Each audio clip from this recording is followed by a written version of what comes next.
영차, 영차. 시청자 여러분, 이번 한 주도 힘차게 보내고 계신가요? 여러분들의 성공 투자를 향해 달려가는 그 길을 저희가 함께 하겠습니다. 크립토 시장의 투자 길잡이 오늘의 코인, 저는 진행의 아나운서 박다혜입니다. 네, 요즘 무역 갈등과 인공지능 같이 우리 시장에 여러 요인이 있으면서 시장이 불안정한 장세가 이어지고 있는데요. 이럴 때일수록 저희와 함께 하시면서 투자 방향성 잡아가시기 바라겠습니다. 자, 그럼 크립토벨 바로 올려볼게요. 간밤에 마감한 미증시 상황부터 확인해 보시죠. 네, 미증시 간밤에 3대 지수 모두 소폭이지만 상승으로 마감했습니다. S&P 500 지수를 구성하는 기업들 중에 350곳 정도가 상승세를 달렸고요. 특히 엔비디아가 5% 넘게 오르면서 이 상승을 이끌었습니다. 다우 지수가 0.71% 상승, S&P 500 지수 0.39% 상승, 그리고 나스닥 지수도 0.19% 강세 보이면서 19,692포인트에 마감을 했습니다. 자, 그러면 오늘 나와 있는 헤드라인 어떤 게 있을지 한번 함께 살펴보시죠. 첫 번째 소식입니다. 암호화폐 시장에서 대규모 청산이 발생했습니다. 비트코인과 이더리움 중심으로 약 4억 5천만 달러 규모의 포지션이 정리가 됐는데요. 특히 이더리움에서 메가 숏 청산이 나오면서 가장 큰 규모를 기록했습니다. 단일 거래로 4,305만 달러가 청산되면서 시장 변동성을 키웠습니다. 다음 헤드라인으로 넘어가 보도록 하겠습니다. 미국 상하원이 디지털 자산 규제를 위한 워킹 그룹을 출범했습니다. 이 자리에는 크립토차르의 데이비드 sak스도 함께 했는데요. 이번 조치는 블록체인 산업의 성장 가능성을 고려해서 미국이 국제 경쟁력을 유지하려는 전략적인 일환으로 풀이됩니다. 시장에서는 규제 명확성이 높아지면 기관 투자자의 유입도 가속화될 가능성이 크다고 분석하고 있습니다. 마지막 소식 전해드리도록 하겠습니다. 미국 정부가 재정 투명성 강화를 위해서 블록체인 도입을 검토하고 있다는 소식입니다. 보안성이 뛰어난 무브 기술이 주목받고 있는데 스마트 계약의 보안성을 높이고 또 공공 데이터 관리 효율성을 개선할 가능성이 있습니다. 전문가들은 정부 차원의 블록체인 도입이 디지털 자산 시장에도 시장 성장에도 긍정적인 영향을 줄 거라는 전망을 내놨습니다. 이렇게 오늘 헤드라인 살펴봤습니다. 더 자세한 소식 확인하고 싶으신 분들은요. 우측 하단에 나가고 있는 QR코드 스캔해서 확인해 주시기 바랍니다. 그럼 오늘 크립토 시장 어떤 분위기 연출하고 있는지 저와 함께 코인 시세 살펴보시죠. 네. 비트코인 97,000달러 선 아래를 하회하는 모습입니다. 미증시는 딥시크 영향을 완화하고 점차 안정세를 찾아가는 추세인데도 아직 비트코인 약세 흐름 보이고 있습니다. 반면에 이더리움은 24시간 기준으로 현재 양봉 키웠고요. 리플과 솔라나는 하락세 그려내고 있습니다. 자, 그럼 이와 관련해서 더 자세한 소식 저희 전문가님 모시고 살펴보도록 하겠습니다. 이 시각 시장 분위기 전해드렸습니다. 네, 관세 전쟁에 대한 우려가 지속이 되면서 내 계좌 사정은 안전한 걸까? 내 계좌 사정도 흔들리는 건 아닐까? 이런 우려를 많이 하고 계실 것 같습니다. 여러분들의 투자 수익을 정확하게 겨냥해서 차트를 저격하는 우리들의 퍼격수 모셔보도록 하겠습니다. 탕탕 안녕하세요. 네, 네. 안녕하세요. 퍼즈입니다. 네, 버드님. 제가 총 쏘는 바람에. 네네네. 오늘도 제가 도움되는 자를 많이 가지고 왔으니까요. 매매 전략을 세우시는데 꼭 도움이 됐으면 좋겠습니다. 제 채널에 계신 분들이 요거를 이제 누가 써주냐고. 맞아요. 네, 궁금해 물어보시는 분들이 하시더라고요. 많더라고요. 그래서 근데 아주 아나운서님도 그렇고 다이 아나운서님도 그렇고 네. 본인들이 찾는 거잖아요. 맞아요. 저의 머릿속에서. 이게 일종의 저의 즐거움이에요. 우리 방송하는. 아, 그래요? 네, 그럼요. 오늘은 또 어떻게 소개를 해드릴지 고민하거든요. 네. 네. 하필 닉네임을 퍼즈로 지어가지고 네. 적절한 닉네임이 정말 많이 나오고 있잖아요. 그렇죠? 그러니까요. 네, 퍼우누 같은 거. 네, 감사합니다. 네, 저의 의도는 아닙니다. 네, 저의 머릿속에서 나온 겁니다. 어제 했던 얘기를 좀 계속하면 좋을 것 같아요. 제가 사실 좀 마음이 조금 급해요. 네, 한번 바로 달려가 볼까요? 네. 그래서 지난주도 사실 빠르게 얘기하다가 좀 끝났는데 제가 이제 여러분들한테 오늘 뭐 엘리엇 파동이나 이런 거에 대해서 알려드릴 거예요. 그리고 왜 안 맞는 것 같은지 이런 것도 말씀드릴 거예요. 네. 그거 궁금하네요. 여러 가지 좀 말씀을 드릴 테니까 근데 이제 여러분들이 아셔야 될 게 있어요. 뭐냐면 법칙의 수호자가 되면 안 돼요. 법칙의 수호자요? 그러니까 절대 이걸 따라야 해 이런 거 말씀하시는 거예요? 그러니까 저는 엘리엇 파동을 제가 지금 알려드리는 게 사실 이제 책에 쓰여 있는 엘리엇 파동이랑 좀 달라요. 왜냐하면 저는 네. 제가 이제 백테스팅을 많이 돌려보고 네. 더 맞는 방향 혹은 뭐 더 이제 요새 트렌드나 이런 걸 좀 반영을 시키거든요. 근데 네. 제가 이제 그런 거 감안해서 말하면 네. 아닌데 저거 책이랑 다른데? 이론이랑 다르다고 네. 하시는 분들 아닌데 안 돼 이거 아닌데? 라고 얘기를 하는 거예요. 아니라서 더 잘 맞았구나, 그죠? 근데 이제 아시겠지만 교과서 내용도 계속 조금씩 바뀌는 거 아세요? 맞아요. 개정되잖아요, 더 나은 네. 버전으로. 맞아요. 그렇기도 하고 그다음에 그 이제 최신 뭐 과학 교과서나 뭐 이런 것도 또 최신 흐름을 반영해서 바뀐단 말이에요. 그 명왕성이 원래 예전에 행성이었는데 행성이 빠진다거나 그렇네요. 네, 그런 것처럼 계속 요 검증된 거나 이런 거에 따라서 예전 제가 이런 얘기까지 하면 재미없으실 것 같긴 한데 예전에 원자 모형 보면은 원자 모형도 계속 바뀌거든요. 네. 네, 그래서 이때 당시에 원자 모형은 이렇게 생겼고 네. 막 이런 식으로 이제 배웠던 기억이 나는데 그런 것처럼 저는 계속 발전시켜 나가면서 한다라고 생각하는데 근데 마치 법칙의 수호자가 돼서 이건 넌 틀렸어 라고 말하시는 분들이 있어요. 마치 천동설이 맞아 지동설은 틀렸어 라고 말하는 사람처럼 네. 이거 진짜 적절한 비유예요. 네. 네, 근데 기존의 사람들이 그 세계에 갇혀있기 때문에 이해는 합니다만 근데 저는 그러신 분들 말고 이제 어떻게든 수익을 내는 데 최우선시하는 그러신 분들만 이걸 봤으면 좋겠어요. 네. 그래서 수익은 못 거두면서 엘리엇 파동만 열심히 공부하시는 분들이 계신데 그럴 거면 왜 공부하냐 이거예요. 맞아요. 본질에 더 집중을 해주셨으면 좋겠어요. 네, 맞아요. 그래서 저는 돈을 벌기 위한 매매 전략이라고 생각을 하시면 될 것 같습니다. 파동을 네. 보는 것도 다 그 매매 전략에 요 초점이 맞춰져 있어요. 같이 네. 생각하시면 좋을 것 같고 그래서 이제 그 지난 어제 했던 거 네. 해서 딱 그 네. 어제는 아주 아나운서 오늘은 다이 아나운서 하는 게 딱 좋은 게 다이 네. 아나운서님도 공감하시는지가 조금 궁금해요. 어떤 부분일까요? 그래서 그 삼잉엔 필류하사가 이제 세 사람이 길을 가면 앞에 스승으로 생각할 만한 사람이 한 명 있다. 요거는 이제 뭐 잘 안 알아들 수 있는데 요거는 공감하는지 궁금해요. 빌런 총량 보전 없이. 누구라고 생각하세요, 버즈님? 우리 회사에서요? 제 회사 말씀하시는 거예요? 뭐 그거는 퍼즈님에 따라서 맡기겠습니다. 저는 네. 제가 운영하는 회사는 회사 규모가 너무 조그맣기 때문에 세 사람이 안 되기 때문에 그 제가 알기로는 다이 아나운서님도 그 회사 생활 해보셨잖아요. 네. 맞아요. 오래 했죠. 네. 그래서 이제 보면 어쨌든 뭐 팀도 막 바뀌고 그랬을 거 아니에요. 안 그러면 뭐 본인은 있는데 뭐 팀원들이 바뀐다거나 네, 뭐 맞아요. 이런 경우에 이게 진짜 맞나요? 사람들이 모이면 저는 이게 팀 단위 이게 원래 빌런 총량 보전 없이 이게 회사 생활에서 나온 거거든요. 한 팀에 무조건 빌런 한 명이 있다. 맞나요?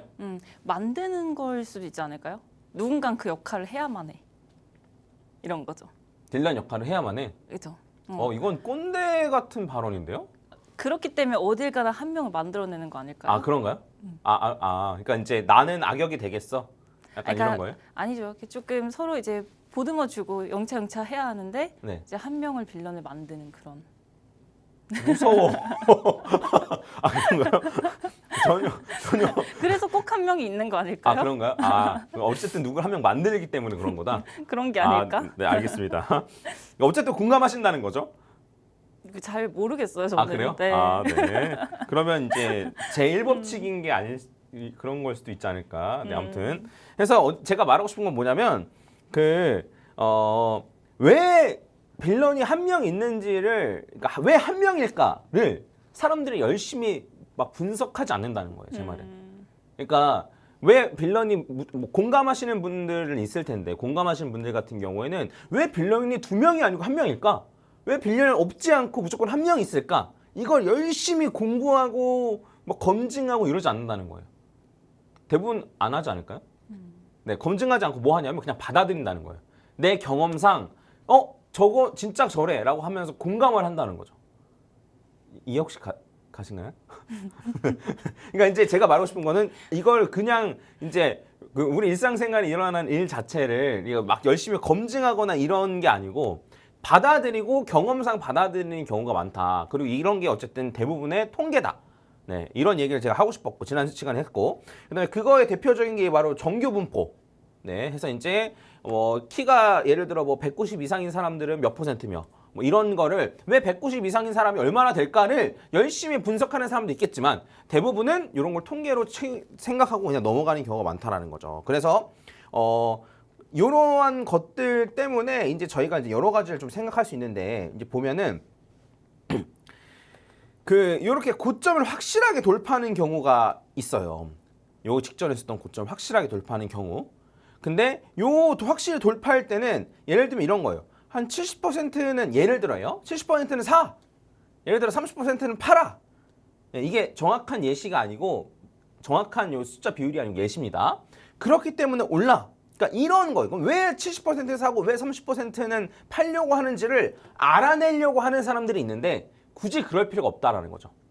우리 팀 안에 원래 팀이 있으면 한 7, 8명 있으면 그중 무조건 빌런 한 명 있어 라고 생각하는 것처럼 그냥 통계적으로 그렇구나 라고 생각을 하고 받아들이고 이러한 패턴이 반복된다 라고 생각을 하면 된다라는 거예요. 제가 주장하고 싶은 그겁니다. 그래서 얘 같은 경우는 비트코인이고 얘는 골드, 얘도 고점 돌파해서 올라가고 그 다음에 추가적으로 얘는 나스닥, 얘도 고점 돌파해서 올라가고 그 다음에 이런 식으로 해서 계속 고점 돌파해서 올라가고 고점 돌파해서 올라가고 고점 돌파해서 올라가는 이런 패턴들이 있다는 거예요. 모든 자산에 적용되는 패턴들이 있다는 거예요. 그래서 요 엘리어트 파동을 제가 딱 꺼내놨는데 그 앞에 이제 어제 했던 얘기를 좀 종합을 하자면 제가 이제 하고 싶은 얘기가 있었는데 짧아서 못했는데 우리는 이런 걸 딱 보면 차트가 이런 패턴으로 지속이 돼라고 생각을 하면 사람들은 두 가지로 나뉘어요. 일단 첫 번째는 뭐냐면 왜 올라가는지 아까 말씀드렸듯이 왜 빌런이 한 명일까를 열심히 고민하고 왜 70%는 사고 30%는 팔까 혹은 얼마나 팔고 얼마나 사길래 이게 올라가는 걸까에 고민을 하는 사람들이 있는 거예요. 그런 사람들 같은 경우에는 이제 뭐 그런 것 자체가 의미가 없다라고 말하는 건 아니에요. 근데 이제 그렇게 계속 연구해서 찾아내려고 하는 사람이 있고 근데 저 같은 경우에는 어떤 거냐면 일정 사람 이상, 일정 투자자 이상 요 시장에 참여하면 그러면 일정 패턴을 가진다. 그러니까 사람들이 딱 참여하면 일정 사람들 이상 참여하면은 그 중에 몇 %는 사고 몇 %는 팔고 이런 상황일 때 그런 게 정해져 있고 사람이 많으면 많을수록 그 비율에 비슷하게 가까이 가며 그런 비율 때문에 일정 패턴이 반복이 된다라는 걸 그냥 받아들이고 그러면 빨랑 요 잘 맞는 패턴을 찾아서 적용시켜야지. 그 패턴을 빨랑 더 찾아서 더 잘 맞는 패턴을 가지고 빨랑 적용시켜야지 인 거예요. 그러니까 저는 후자를 택했다 이거예요.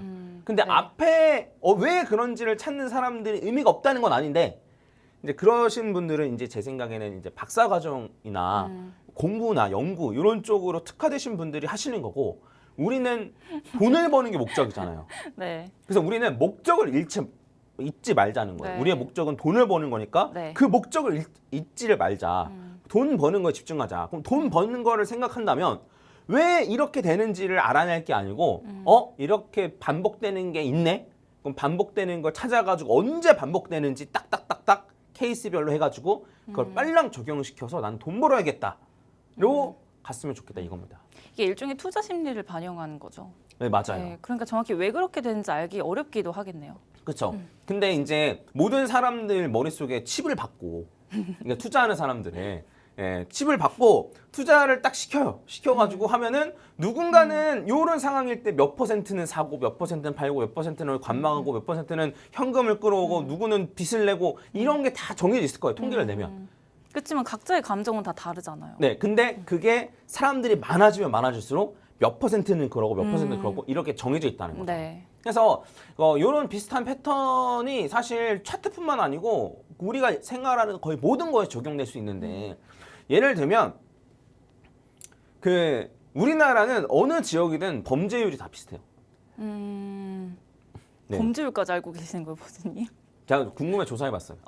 네. 어떻던가요? 그래서 이제 제주도가 약간 높은데 근데 그건 이제 관광객들이 많은 걸 좀 감안해야 되니까 외부인이 많기 네. 때문이죠. 그러니까 이제 요 안에 살고 있는 주민들보다 사실 실제로 요 섬에 있는 사람이 더 많은 거죠. 그런 거 감안하면 거의 비슷해요. 인구 10만 명당 한 3천 건 정도가 이제 범죄 숫자인데 이게 우리나라는 다 비슷해요. 근데 전 세계적으로는 달라요. 왜냐? 나라마다 범죄로 치는 거 안 치는 게 다르기 때문에. 기준이 달라서. 네네. 근데 이제 특정 나라 같은 경우에는 어느 지역을 가든 다 비슷한 경향을 띱니다.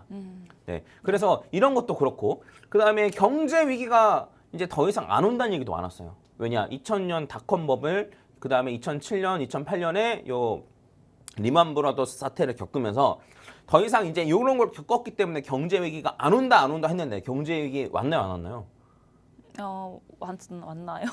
네. 경제 위기가 지금도 계속 오고 있잖아요. 그래서 가장 최근에 기억나는 거는 그 인플레이션 일시적이다, 파월이. 네. 얘기하면서 계속 금리를 낮추고 있다가 갑자기 폭락하고 이런 경제 위기는 어쨌든 계속 오고 있고 그리고 이제 이런 얘기도 있었어요. 뭐냐면 그 전쟁도 더 이상 안 일어날 거다.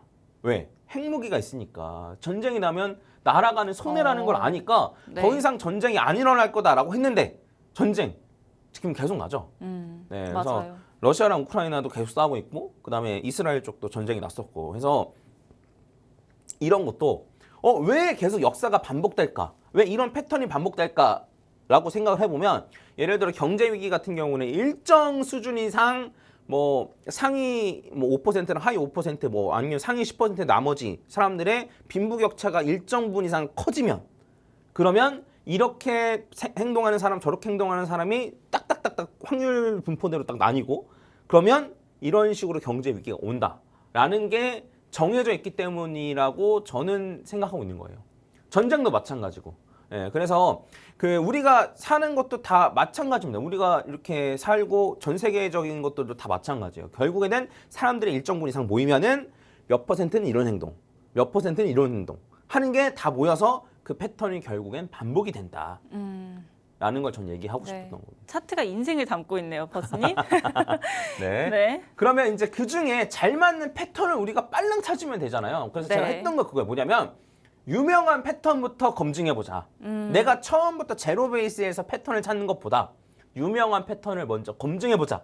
이게 네. 시작이었던 거예요. 그래서 제일 유명한, 전 세계에서 제일 유명한 패턴인 엘리엇 파동 이론부터 검증을 해보자라고 생각을 했던 겁니다. 그럼 퍼즈님이 찾으신 건 조금 다른 걸 오늘 알려주시는 거죠? 일단 요거를 열심히 공부했는데 네. 공부를 하고 보니까 좀 달라지더라. 네, 요거를 이제 할 건데 어쨌든 최대한 기본에 가깝게 오늘 설명을 좀 하려고 해요. 그리고 요런 패턴도 있어요. 이거는 하이머민스키 모델이라고 하거든요. 그래서 이게 그 비트코인이 하락할 때 조롱할 때 많이 쓰입니다.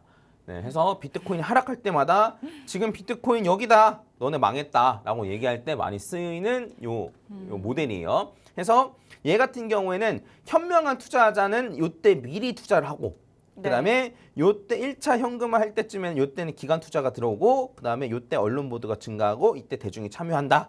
네, 그래서 요렇게 된다. 근데 얘 같은 경우에도 생긴 건 엘리엇 파동이랑 거의 똑같아요. 왜냐면 엘리엇 파동이 아까 전에 이제 이런 식으로 되어 있지만 실제로는 이런 식으로 안 가고 1, 2, 3, 4, 5 이런 식으로 올라가거든요. 패턴이. 근데 얘 같은 경우에도 마찬가지로 이렇게 1, 2, 1, 2 한 다음에 3, 4, 5 올라간 다음에 A, B, C로 하락하는 것까지 똑같아요. 생긴 게.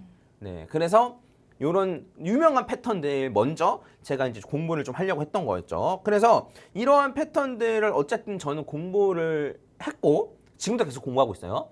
그래서 이거를 적용시키면 이런 거예요. 예시를 들어서 제가 이제 그러니까 유명한 X에서 활동하는 유명한 분석가 퍼즈가 옆에 나와 있죠. 그래서 1, 2로 했는데 요 고점을 뚫고 올라왔기 때문에 그래서 여기까지 갈 가능성이 높다라고 제가 올린 거예요. 그러고 나서 이제 실제로 어떻게 되는지 확인해 보면 요때 그 글을 썼는데 실제로는 여기까지 올라갔죠. 네, 그리고 지금은 한 11만 달러 근처까지 올라가고 나서 요렇게 떨어져 있습니다. 네, 해서 정확히 제가 이제 요때 그었던 여기 11만 달러까지 올라가고 떨어졌다. 근데 떨어졌죠. 근데 여기를 맞춘 건 우연이고 사실 솔직히 말씀드리면. 네. 근데 어쨌든 이런 식으로 적용을 할 수 있다는 거예요. 물론 제가 잘못 적용할 수도 있겠지만 네. 근데 이제 이것도 다 확률로 계산이 어느 정도는 가능하거든요. 그래서 이런 식으로 적용하면 된다라는 걸 좀 말씀드리고 싶었어요. 그래서 이제 가장 기본적인 엘리엇 파동부터 얘기를 한번 해보도록 하겠습니다. 네. 엘리엇 파동 중에 제일 중요한 거는 그러니까 엘리엇 파동 기본적으로 1, 2, 3, 4, 5 A, B, C 이런 식으로 생겼어요. 이게 기본적인 모양인데 제가 생각하는 제일 중요한 엘리엇 파동에서 제일 중요한 거는 프랙탈 구조예요. 프랙탈 구조. 그래서 이 프랙탈 구조가 뭔지를 제가 잠깐 설명해드리면, 자, 좀 지루한가요? 근데 이거 아셔야 돼요. 어쩔 수 없어요. 이게 가장 엘리엇 파동에서 중요한 건가요, 퍼즈님? 이걸 알아야만 과거의 데이터를 가지고 미래를 예측해 볼 수 있거든요. 네. 네. 그래서 요걸 딱 보시면은 요렇게 삼각형이 있는데 이 삼각형의 가운데에 딱 이렇게 나눠요. 네. 그런 다음에 요거를 이어가지고 가운데를 뚫어버려요. 그러면 요 모양이 되겠죠? 네. 그런 다음에 얘 삼각형도 마찬가지로 똑같은 작업을 반복해요. 그러면 요렇게 되겠죠? 그쵸? 네. 그 다음에 얘도 삼각형이 있는데 이걸 똑같은 작업을 반복해요. 그럼 요렇게 되죠? 해서 이런 식으로 된다는 거예요. 그래서 요 큰 요거 안에 똑같은 모양이 들어가 있고 똑같은 모양이 들어가 있고 이걸 무한히 하다 보면 무한히 똑같은 모양이 계속 반복된다. 이게 프랙탈 구조예요. 자, 그러면 요게 엘리엇 파동에는 어떻게 적용되냐면 1, 2, 3, 4, 5로 올라가잖아요. 네. 그러면 얘도 1, 2, 3, 4, 5 A, B, C예요. 얘도 1, 2, 3, 4, 5 A, B, C예요. 그러면 1, 2, 3, 4, 5 그다음에 1, 2, 3, 4, 5 A, B, C 1, 2, 3, 4, 5예요. 그러면 여기 얘도 1, 2, 3, 4, 5라 그랬잖아요. 네. 그럼 여기는 얘도 1, 2, 3, 4, 5 A, B, C예요. 1, 2, 3, 4, 5 A, B, C. 자, 그럼 이렇게 되는 걸 알았으니까 우리는 이런 식으로 거꾸로 유추해 볼 수도 있어요. 뭐냐면 요 안에 있는 얘를 우리가 알아. 얘를 안단 말이에요. 그럼 얘를 알면 우리는 얘를 유추해 볼 수 있죠. 똑같은 패턴이 반복된다라고 하면. 네. 그러면 얘를 알면 우리는 얘도 알 수 있는 거죠. 네. 어떻게 생겼는지. 네. 그렇죠? 그럼 얘를 알면 얘도 우리가 알 수 있는 거죠.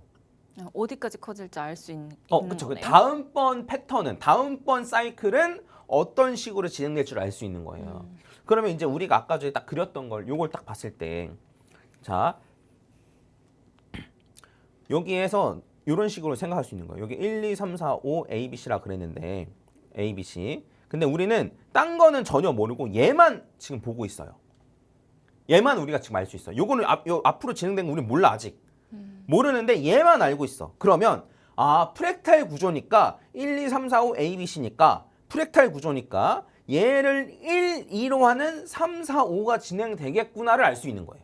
왜? 프랙탈 구조니까. 이해 가나요? 네. 네. 그래서 이렇기 때문에 1, 2, 3, 4, 5 A, B, C가 되고 그러면 이 다음번 사이클은 어떻게 돼요? 1, 2, 3, 4, 5로 올라가고 또 A, B, C로 떨어지겠죠. 그럼 그 다음 사이클은 1, 2, 3, 4, 5로 올라가고 또 A, B, C로 떨어지고 그걸 우리가 예측할 수 있다는 거예요. 왜? 프랙탈 구조니까. 그래서 이제 요걸 가지고 이제 예시를 들어 제가 설명을 좀 하면 좋은데 이걸 예시로 들기보다는 요 다음 내용을 한번 하고 내일 추가로 예시를 좀 더 들어드릴게요. 네. 네. 그래서 이제 요거는 그냥 제가 빠르게 엘리엇 파동은 프랙탈 구조다. 2파는 1파 아래로 안 떨어진다. 그 다음에 3파는 161.8이랑 261.8 사이에 위치한다. 그 다음에 3파가 1파 고점을 돌파할 때가 안전 매수선이다. 4파는 요 1파 아래로 안 떨어진다. 요 3파는 가장 짧을 수 없다. 그 다음에 5파는 261.8 여기랑 요 476 4% 사이에 위치한다. 요것만 일단 보시고 나머지 네. 제가 예시는 내일 좀 들어드리도록 하겠습니다. 네, 알겠습니다. 오늘도 유익한 정보 너무나 감사합니다. 듣다 보니까 제가 딱 여기서 그러면은 우파 고점은 어디까지 가나요, 버즈님? 어디서 매도를 해야 할까요? 이 질문을 너무너무 하고 싶었는데요. 저와 마음이 같으신 시청자분들 잠시 후에 후토크 시간에 찾아와 주시기 바라겠습니다. 저희가 오늘 준비한 내용은 여기까지고요. 중요 지표로는 영국의 기준금리 결정과 미국 신규 실업수당 청구 건수가 오늘 예정되어 있습니다. 오늘의 코인 항상 여러분과 함께하겠습니다. 해당 방송에서 제공하는 해당 종목은 투자 판단에 대한 정보일 뿐 가치나 상승 하락을 보장하는 건 아니라는 점 참고 부탁드리겠습니다. 시청해주신 여러분 고맙습니다.